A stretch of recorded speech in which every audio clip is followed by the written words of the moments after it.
Olá!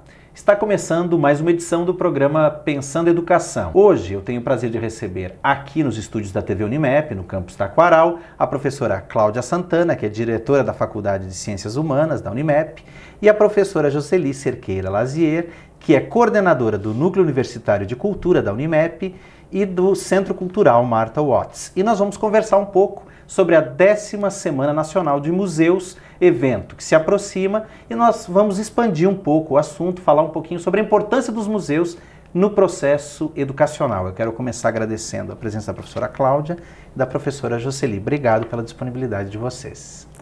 Prazer.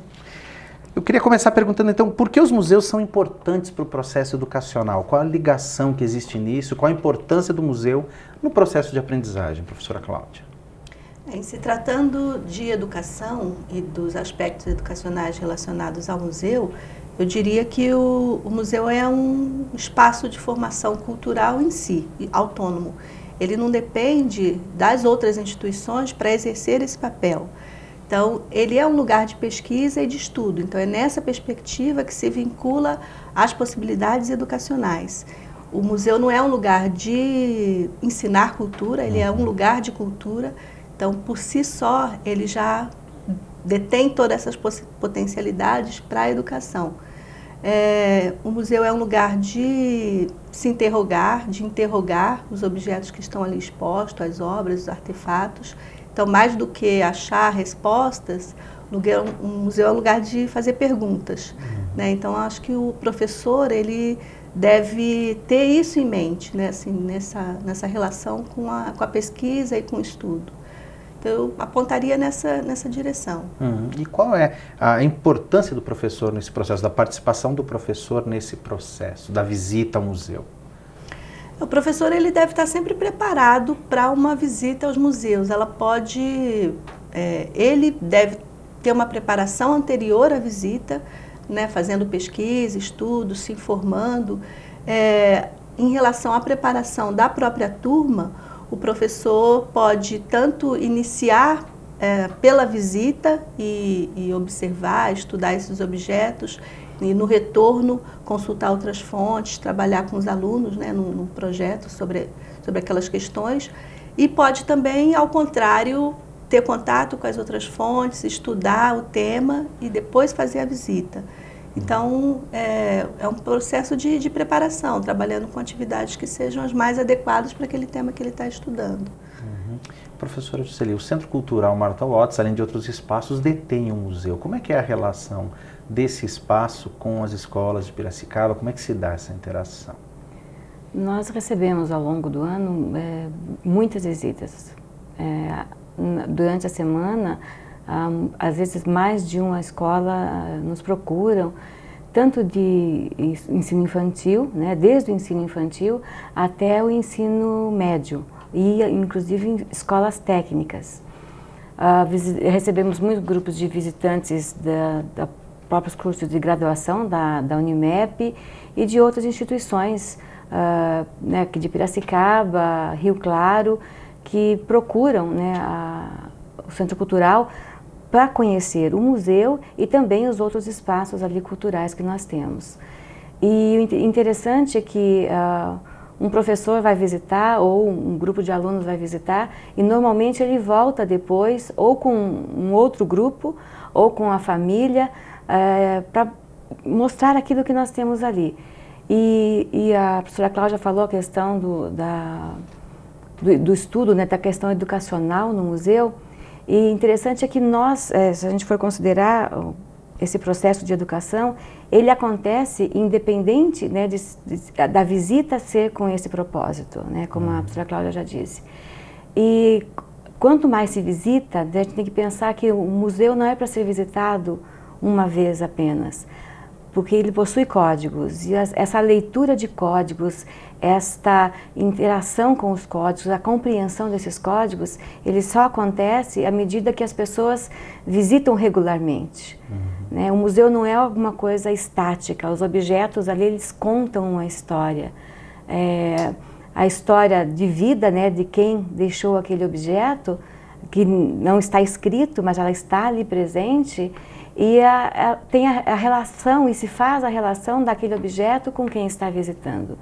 Então é interessante a gente observar nas visitas das crianças, né, que vão lá com os professores, essa percepção. Quando eles olham um objeto, eles se veem naquele objeto, veem a história da família. Ah, minha avó tinha esse objeto em casa, tinha esse relógio.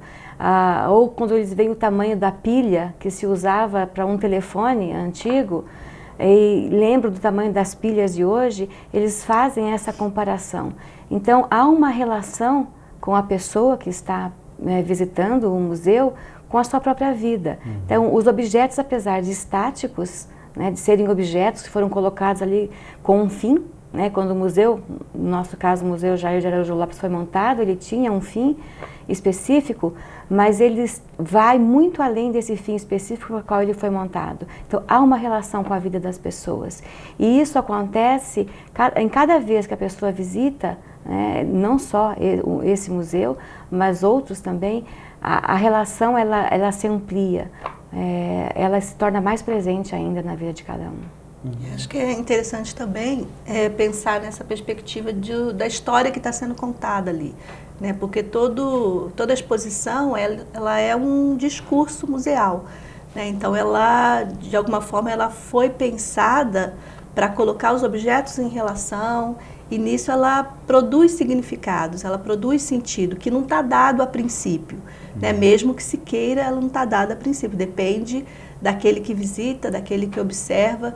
Então o sentido ele pode ser sempre reelaborado. Então mesmo quando você tem um museu que é pensado como a história que está ali é o fato verdadeiro que aconteceu, isso pode ser repensado, até reelaborado nesse sentido de discutir essas questões e até a própria proposta da exposição.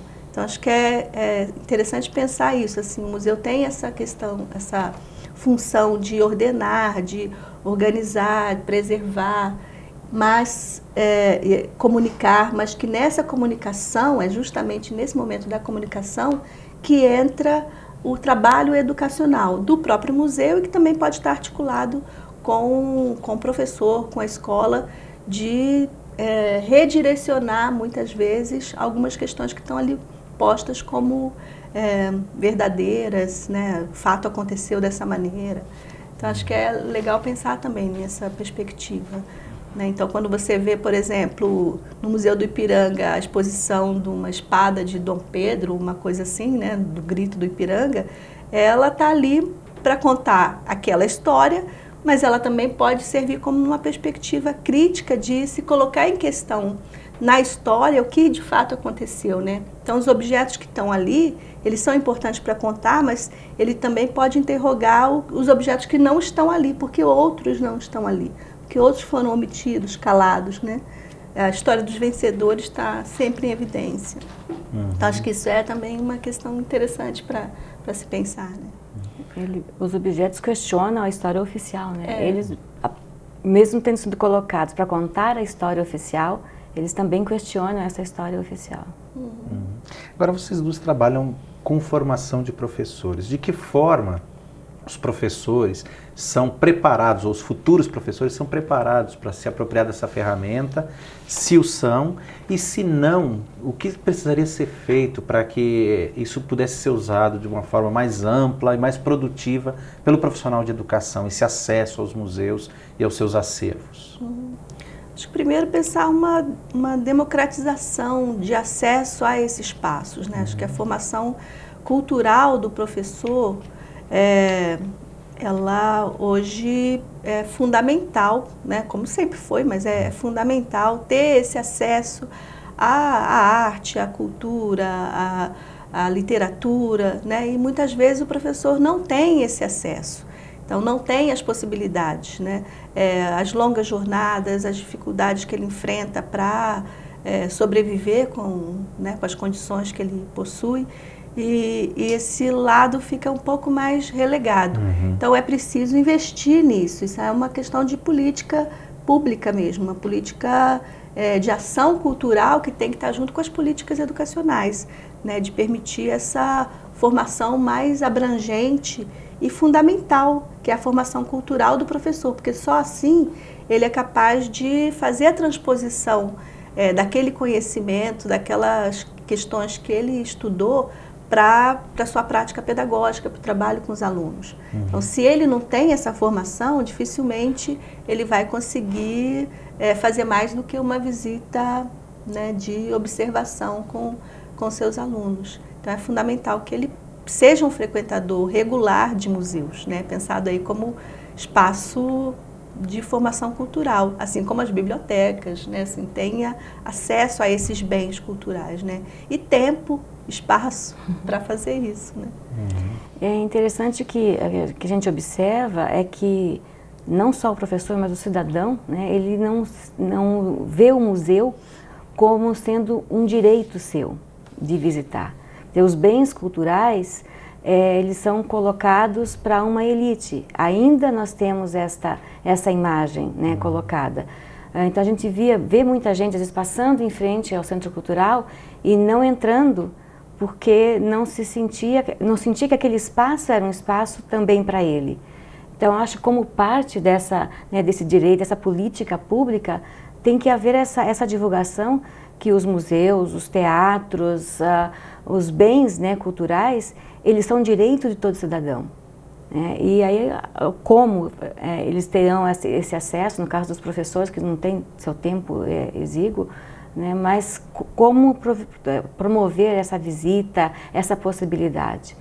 Então, uma questão, acho que fundamental da gente tratar é essa questão do direito, né, que faz parte da cidadania, o acesso aos bens culturais como um todo. O museu também tem uma parte de culpa nisso, né, que é de ter se constituído como um templo da memória. Né? Então, tradicionalmente, ele tem exercido esse papel. A preocupação educacional do museu, ela é mais recente, né, assim, na vertente da comunicação que seja, ela ainda é mais recente, né? Século XIX, início do século XX, é que começou a haver essa preocupação de uma comunicação que atingisse determinados públicos, né? Públicos escolares, que se pudesse contar a história, né? Acho que é um pouco nessa perspectiva de alimentar culturalmente. Então, ainda existe, como a Jocely disse, essa dificuldade das pessoas entenderem como um espaço que da cidadania, um espaço que é seu, um direito, né? E também de fazer as relações, né? Porque é difícil, num primeiro momento, fazer todas essas relações, né? Com a sua própria história, se ali não está sendo, de fato, exibido algo que diz respeito a essa história do cidadão comum. Então, ele precisa de uma preparação também para essa visitação. Nós vamos para um rápido intervalo e já voltamos. Não saia daí.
programa Pensando Educação está de volta e hoje eu converso com a professora Cláudia Santana, que é diretora da Faculdade de Ciências Humanas da Unimep, e a professora Jocely Cerqueira Lazier, que é coordenadora do Núcleo Universitário de Cultura e do Centro Cultural Martha Watts, sobre a 10ª Semana Nacional de Museus. E eu queria retomar o assunto perguntando para vocês algo em torno da questão da preservação de outros valores culturais além dos tangíveis, né? Geralmente a gente imagina o museu como aquele espaço tradicional com diversos objetos antigos. Até que ponto o museu pode e deve se transformar, se já não o é, um espaço também para a preservação de valores culturais, históricos de um povo, mais intangíveis? Bom, primeiro, eu diria assim que o museu ele não lida só com a cultura material. Mesmo quando ele expõe a cultura material, os objetos, os artefatos, de toda forma existe algo que é o sentido, o significado, algo que está intangível. A forma em que aquele objeto foi construído, né, as relações que estavam presentes, as condições de trabalho, né, a tecnologia. Então existe uma intangibilidade que é própria da coleção que está sendo exposta naquele momento. Então, essa é uma primeira questão. A outra é que os museus eles têm cada vez mais procurado trabalhar a partir dessa concepção de que a cultura intangível, né, assim, imaterial, ela é parte também do patrimônio cultural, né, as danças, as técnicas, né, as formas de se conceber, performances, né? Então tudo isso faz parte também dessa cultura imaterial, intangível, e há um reconhecimento internacional, nacional, né, de que isso é um bem cultural, um patrimônio cultural. E esse trabalho também está sendo incorporado pelos museus para a sua preservação. Ela é de uma outra natureza, a preservação, a conservação é de uma outra natureza, mas o museu também pode ser esse espaço para se trabalhar isso. Não é? Aí precisaria discutir as formas de comunicação disso, de exposição dessa cultura imaterial, né? O museu hoje ele está a serviço da comunidade, né? Então, entendendo o espaço como estando a serviço da comunidade, a gente pensa, é claro, também nessas questões. No Centro Cultural nós temos, porque além do museu, nós temos o espaço de pesquisa, né, o Espaço Memória Piracicabana, e dentre né, os acervos que nós temos lá, nós temos o acervo do folclorista João Chiarini, que que trata muito dessa questão da tradição popular, da memória imaterial. E os registros que nós vemos são através de cartazes, testemunhos escritos.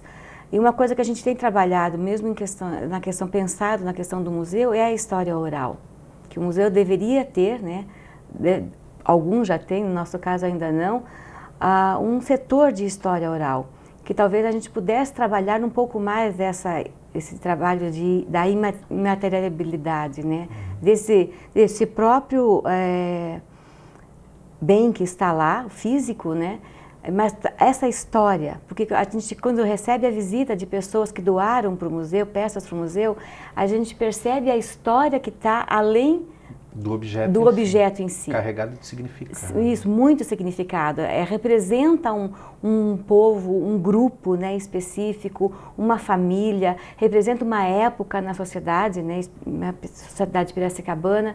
E talvez uma das possibilidades seria resgatar a questão da história oral, registrar essa história oral, porque a gente escuta as histórias, as pessoas vão lá e contam, mas a gente perde, né, aquilo que está se escutando, a memória, né, ela vai se perdendo e nós não estamos aqui para sempre. Então eu acho que essa questão da história oral, desse registro da história oral, seria um dos meios, né, da gente preservar essa tradição, a cultura popular, a dança, essas questões todas que fazem parte desse aspecto.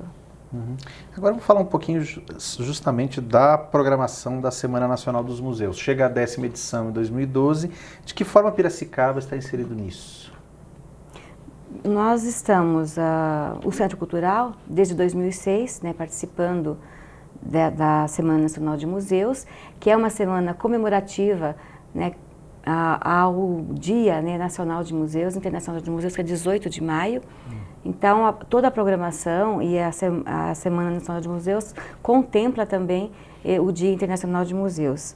Nesse ano, as comemorações se darão de 14 a 20 de maio. É uma programação no Brasil todo. Quando começou em 2003, o primeiro ano houve a participação apenas de 57 museus, né, com cerca de 300 atividades realizadas. E nós chegamos agora na 10ª edição com cerca de 5 mil locais, né, que tem museu ou espaços apenas museológicos participando, cerca de 15 mil atividades acontecendo. Então, é o Brasil todo, né, praticamente todos os estados representados aí nessa atividade. Piracicaba tem a participação do Centro Cultural Martuates, do Museu Histórico e Pedagógico Prudente de Moraes e do Museu Luiz de Queiroz, né, da Exalc. No Centro Cultural, nós pensamos já desde quando veio o tema desse ano, que é Museus em um Mundo em Transformação, Novos Desafios, Novas Inspirações, a todas as atividades de maio, do mês de maio, serem voltadas para esse tema. Então, mesmo as nossas salas de exposições, elas estão voltadas para esse tema, né, para se pensar isso. Então, nós temos a exposição África Negra, da artista Lília Françoso, que traz uma reflexão sobre esse assunto. A exposição Construindo uma Experiência com o Passado, a Educação Patrimonial no Contexto da Educação Infantil, que é uma exposição fotográfica e de objetos produzidos pelo curso de Pedagogia, quando do estágio 2009 e 2010, durante a visitação das crianças. Foram 10 grupos de crianças de educação infantil que visitaram e houve um trabalho de preparação anterior junto com as professoras, né, nas escolas, e as estagiárias organizaram materiais pedagógicos relacionados ao próprio acervo. Então, esse material vai ser exposto e também as fotografias, né, dessas 10 visitas feitas pelas crianças. Isso. Além disso, nós teremos a palestra Educação Patrimonial para Práticas Formativas em Museus, que a professora Cláudia estará ministrando, e também a oficina Metodologia e Práticas em Educação Patrimonial, também com a professora Cláudia. E a exibição do filme Batismo de Sangue, do Elvésio Raton, com comentários do professor Oacir de Siqueira, que é o professor aqui do curso de História da Unimep. Além disso, nós temos no Centro Cultural todos os meses a exposição permanente do Salão Universitário de Humor. E esse mês a exposição trata da questão da escravatura e do trabalho, né? Então o tema é trabalho escravo e traz também uma reflexão sobre as possibilidades, né, que nós temos dentro do trabalho no espaço museal, de pensarmos temas atuais e temas já debatidos há tanto tempo e que estão presentes ainda, e no caso dessa exposição, através do humor. Então, todas as atividades desse mês, né, no caso do Centro Cultural, são voltadas a esta semana de museus, Nacional de Museus. Professora Cláudia, sobre essa relação do curso de pedagogia, o curso de pedagogia e a própria Faculdade de Ciências Humanas, né, o curso de História tem uma ligação com essa programação. Vamos falar um pouquinho mais do que quem participar vai ver ali, nessas atividades que contam com a participação da Faculdade de Ciências Humanas.